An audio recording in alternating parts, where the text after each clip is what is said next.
cô ăn phố ở ye gầm mò khó mà giờ mi chữ nhà ngàn nè cả hứa ở đâu nhưng mà cơ khó là dễ mắm nhìn nhà à đủ nó ông à đi cơ map chơi lên nhà mi à xa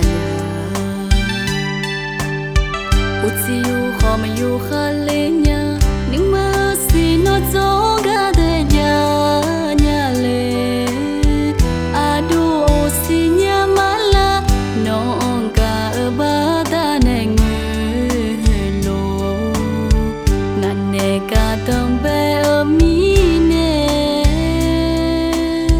à lung mà xin nhưng mà nó nhà để xa lung mà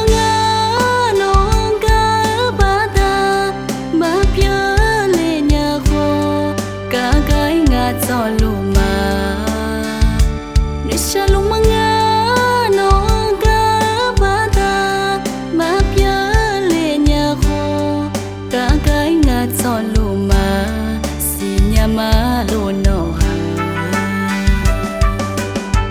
ngã nó cả nữ cả sa miêu mẹ sư sư hôn nè cả mà ngờ à đi mai nên thúng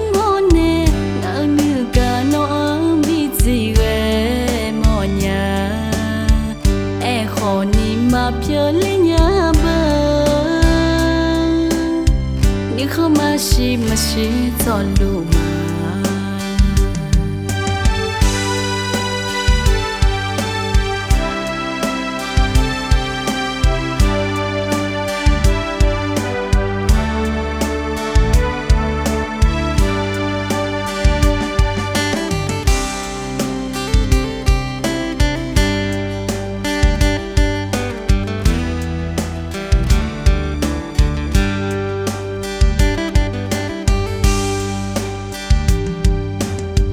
utsiu khó mà yêu khá lên nhà nhưng mà xin nó gió ga để nhà lệ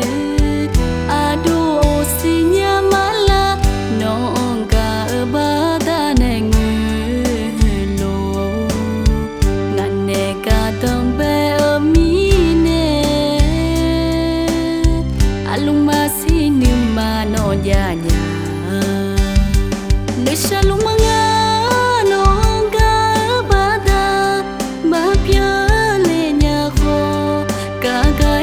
gió luma để xa lung mà ngã nó cả ba ta mà bia lệ nhà khô cả cái ngã gió luma xin nhà mà lô nó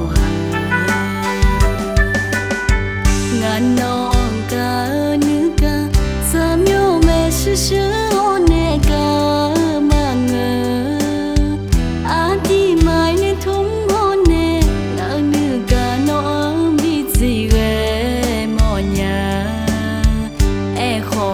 mà phía lên nhà bờ nhưng không mà chỉ gió lùa